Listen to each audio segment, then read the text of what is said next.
para hablar de esto tenemos que tomar en cuenta varios puntos. El primero sería que en el tercer mes ya le dejamos de decir lo que es embrión y pasamos a lo que es feto. Y lo que antes se medía en milímetros, ahora se va a pasar a medir a centímetros, con lo que es la longitud cefalocaudal. Para poder calcular la edad desde el inicio, desde la 9ª semana hasta el nacimiento, se usa la longitud cefalocaudal. Por ejemplo, en el cuadro que ven, si la longitud cefalocaudal del feto tiene aproximadamente de 15 a 19 centímetros, tendría una edad de 17 a 20 semanas. Otro ejemplo, si tuviera una longitud cefalocaudal de 5 a 8 centímetros, tuviera una edad de 9 a 12 semanas. Otro punto que hay que tener en cuenta es cuánto dura una gestación. Una gestación dura 266 días a 38 semanas después de la fecundación hasta el nacimiento. Si el feto nace antes, se le considera prematuro, antes de las 38 semanas, y si nace después de las 42 semanas, se le considera posmaduro. Si el feto llega a nacer con un peso menos de 1.500 gramos, se le considera peso bajo al nacer.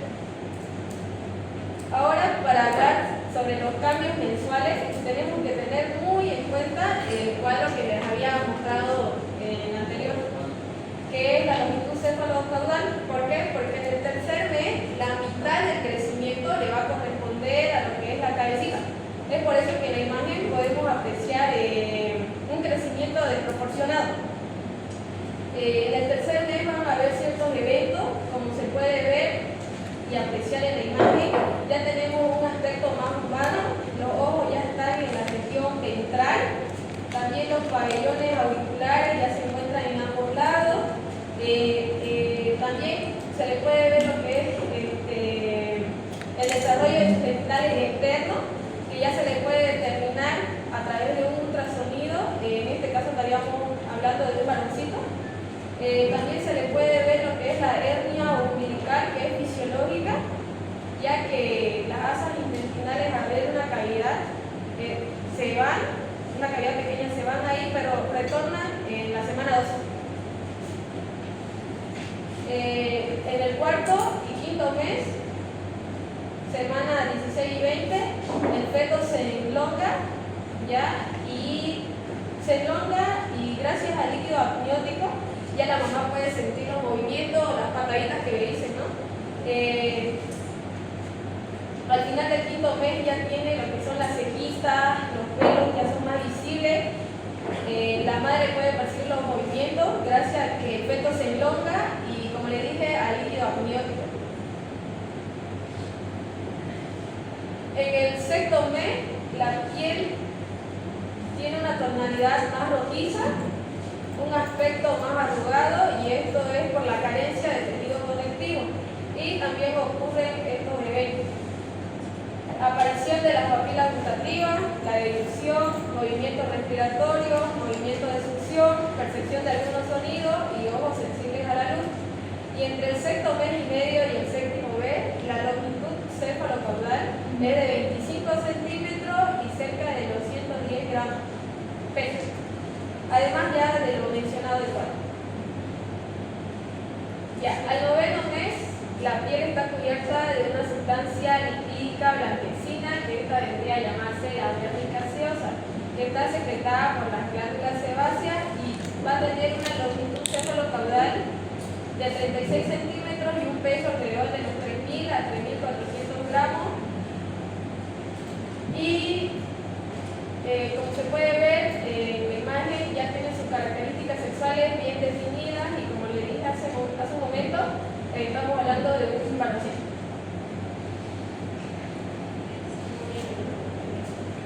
No, yo no estoy en su parte, todo tiene que saber el tema. No, las exposiciones de la universidad no es que cada uno se sabe su partecita, ¿no? Sí, todo tiene que saber el tema porque todos están estudiando el tema.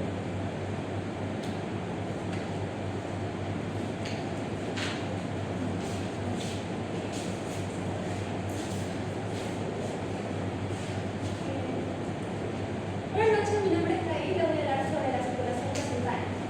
La sangre maternal lleva los contenedores producción de entre 80 a 100 arterias, que impulsa la sangre y vaya la velocidad de pequeños granulos vellosos, con sangre seminal. Luego regresa a la circulación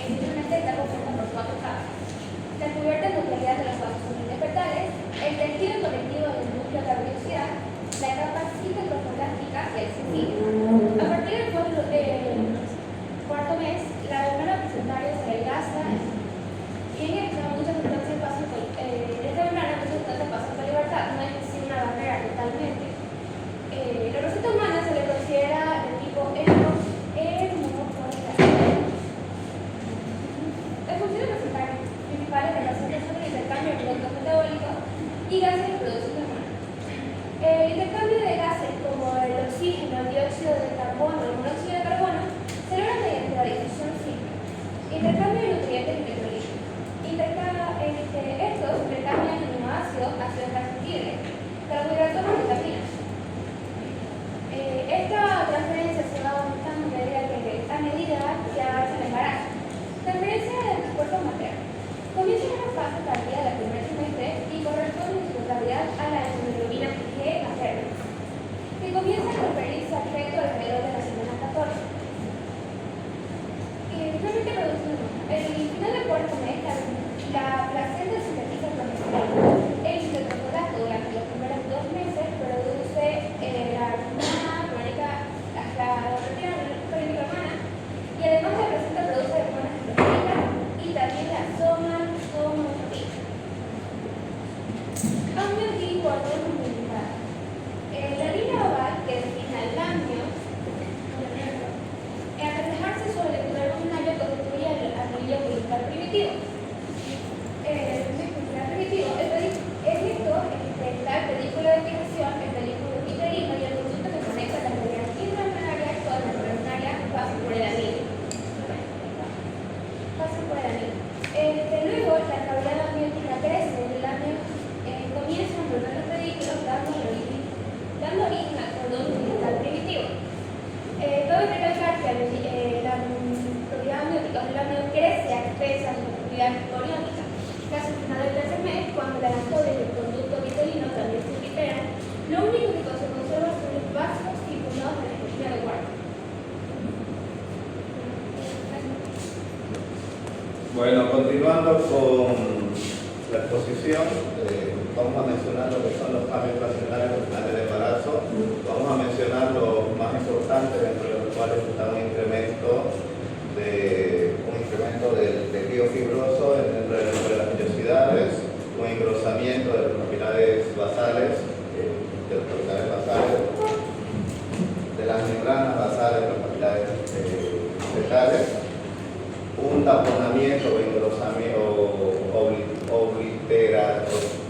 taponamiento en sí de lo que es los capilares de las vellosidades y un depósito de membrana fibrinoide, que es una membrana de características gelatinosas sobre la superficie de la vellosidad dentro de la zona de la unión y la placa coriónica.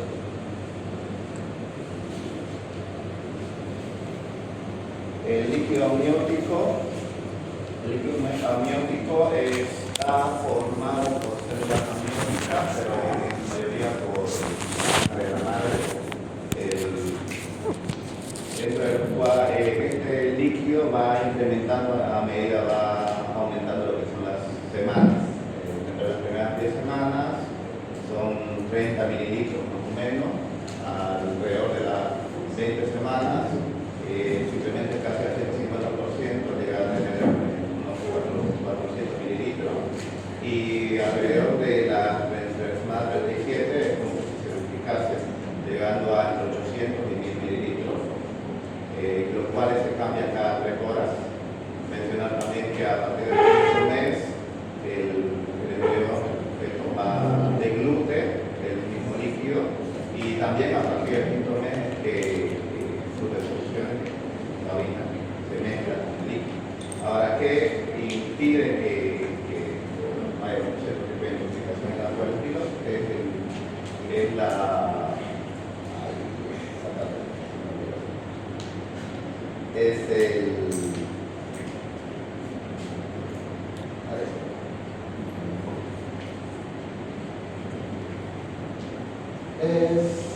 la placenta actúa como órgano de intercambio para eliminar los desechos. Ahora, ¿cuáles son las funciones del líquido amniótico? Permitir movilidad fetal,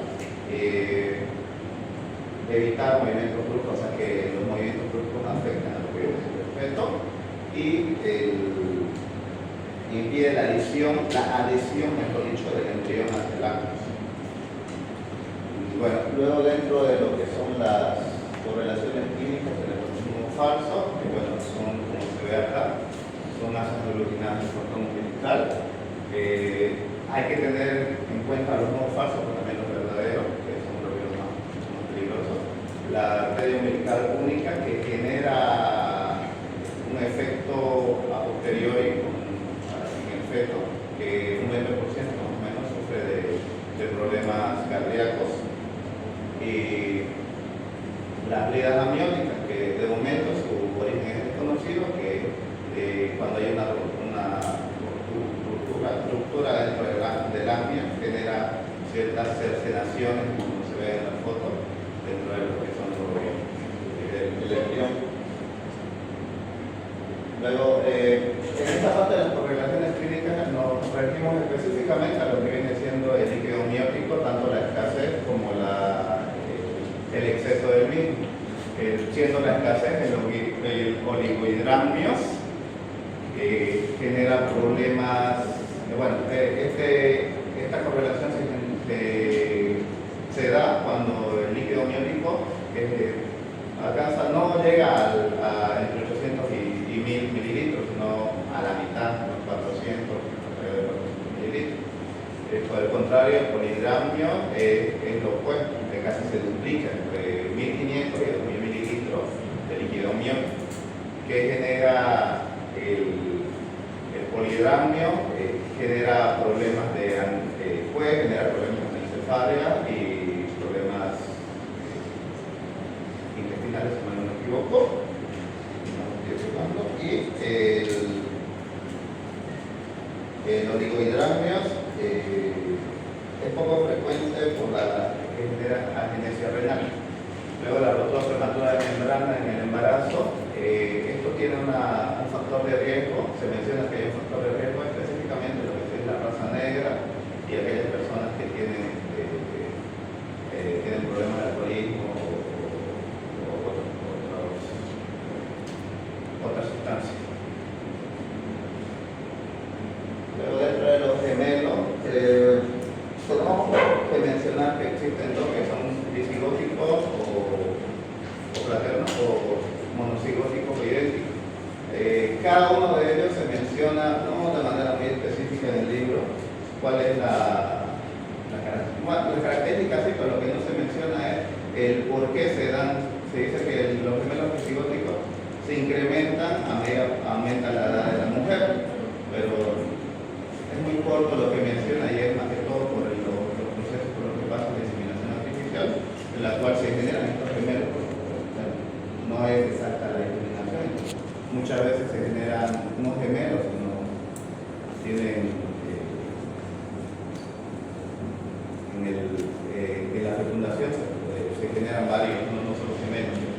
Pero esto es ¿por qué? Porque muchas mujeres ya cuando están entradas a la madurez y no tienen esa fertilidad que normalmente suelen tener, pues pasan por este tipo de procedimientos y se dan este tipo de gemelos. Los disigóticos, los cuales cada uno cuenta con su propio tubo con su propio cordón y sus propios. Ahora, por el contrario, los gemelos monocigóticos se dice que dan entre 2 o 3 entre 1000, según tengo entendido, pero yo, según estaba investigando, también existe una cierta correlación relacionada a lo que es el aspecto genético, porque no sé, no está demostrado, pero es muy fuerte mencionado de que si los padres son gemelos, tenemos una mayor probabilidad de que esa madre que es gemela tenga hijos que sean gemelos igual. Entonces, no se estudia mucho, pero más que todo es una característica particular. Y bueno, la diferencia, como ven acá, hay 3 diferencias en las cuales cuentan cada uno en la opción sexual, la primera opción. Cada uno cuenta con su cavidad amniótica y su saco vitelino. En la opción B comparten la placenta, y en la C que comparten tanto la cavidad amniótica como la placenta. Esas son las diferencias entre los gemelos monocigóticos.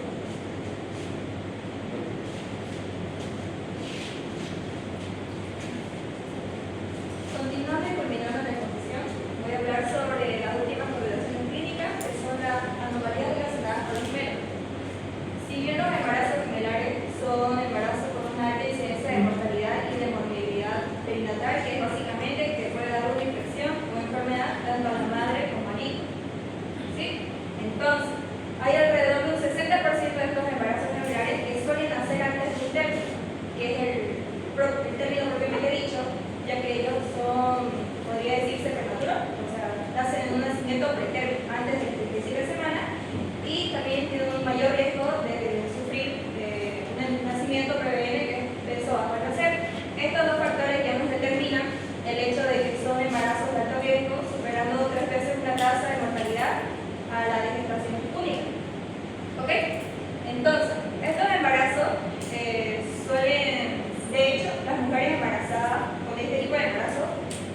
son de alrededor solo un 29% quienes suelen tener un todo productor en sí. Entonces, ¿qué pasa?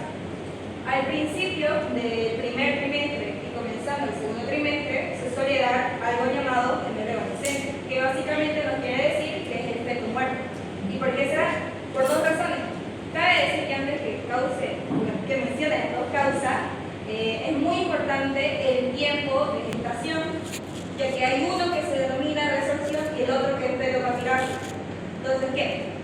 La resorción normalmente se da al primer trimestre o culminando. En cambio, el fetopapilación, si también puede darse terminado el primer trimestre y comenzando el segundo, es más común que sea durante el segundo trimestre. ¿Por qué? Porque la madre en sí, la resorción significa que uno de los dos fetos muere, porque es un embarazo general, uno de los dos muere y la madre lo absorbe. En cambio, en el fetopapilación no. Al morirse uno de los fetos, el otro que continúa aún sano y con un crecimiento normal, por ende, o sea, si un feto está sano, va a seguir creciendo con normalidad, en cambio el otro ya no, porque murió. A medida que va creciendo, este va aplastando o presionando al feto muerto contra la placenta y el líquido amniótico. ¿Ok?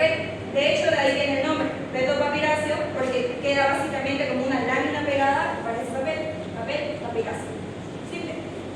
Pero ¿por qué les menciono los tiempos? Lo que pasa aquí es que, si bien dijimos que la resorción es cuando se reabsorbe, en el fetopapilacio no logra absorber el feto. ¿Por qué? Porque ya ha crecido un poco de más, en cambio el anterior no. Por eso es muy importante. ¿Sí? Ok. Otra de las anomalías sería en los gemelos monocigóticos con síndrome de transfusión feto-fetal. Los gemelos monocigóticos monotoriales, bueno, básicamente los monocigóticos, básicamente del mismo óvulo, y, o sea, un solo óvulo, dos embriones se separan, y monotoriales porque comparten la misma placenta. ¿Ok? Entonces, este síndrome de transfusión feto-fetal se suele dar alrededor de solo un 15% de este tipo de embarazo. Y para hacerla corta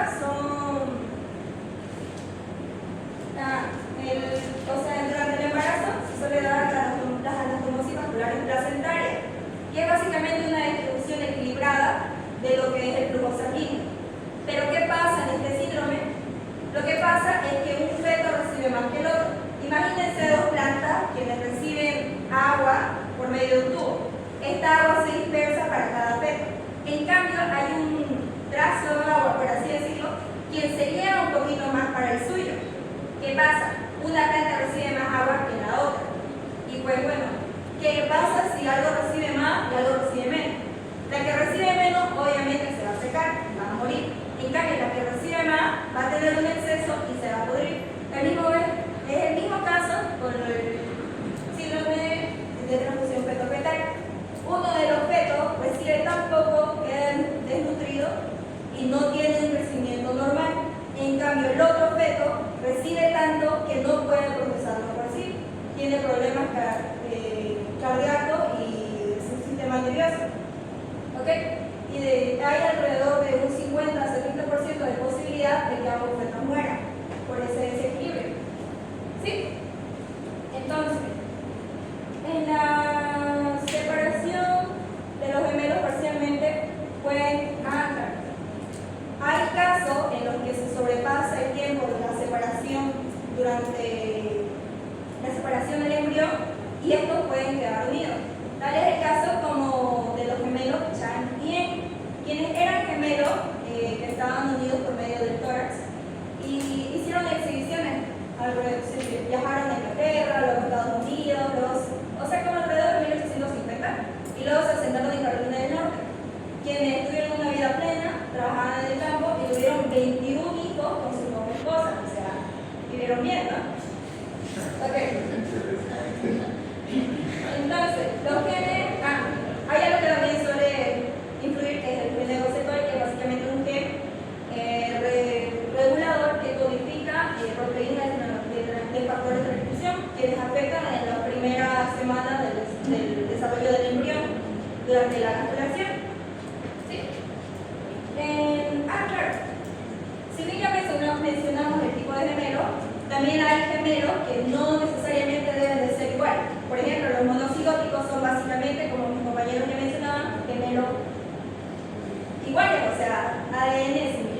ADN igual. En cambio, hay casos que son, por ejemplo, los disipáticos, en que pueden ser hermano y hermana. ¿Qué pasa en estos casos? Al ser uno un varón y la otra una mujercita, puede ser que el varón afecte con su testosterona al desarrollo del feto femenino y puede tener un desarrollo diferente al que se puede esperar de un desarrollo normal. Por ejemplo, puede tener una mandíbula más grande, por así decirlo, diente más grande, una habilidad espacial superior y manejo de la pelota mejor más desarrollado que sus compañeras, y estas suelen tener una incidencia de que no se quieren casar alrededor del 15% y tienen problemas de fertilización, por ende tienen un menos 25% de poder tener hijos o de que tengan hijos. ¿Ok? Entonces, pasamos a la segunda correlación clínica, que es solo el nacimiento pretérmino. Como ya había mencionado, es básicamente un bebé prematuro que nace de 7 semanas. Y ahora voy a mencionar sus factores de trabajo de parto de pretérmino, sus causas principales y el factor de riesgo. Los factores de parto pretérmino son desencadenantes desconocidos. Básicamente, no se sabe con exactitud qué es lo que provoca que la mujer el parto, básicamente. Pero hay una posible combinación, que es la supresión de los factores que mantienen el embarazo, como los cambios hormonales, y la inducción que activa los estímulos del útero, básicamente cuando empiezan las contracciones. Las causas principales son el rompimiento de la membrana, pretérmino, o sea, antes del término propiamente dicho, el inicio temprano del trabajo de parto y las complicaciones estacionales que exigen que deba finalizar, ya sea por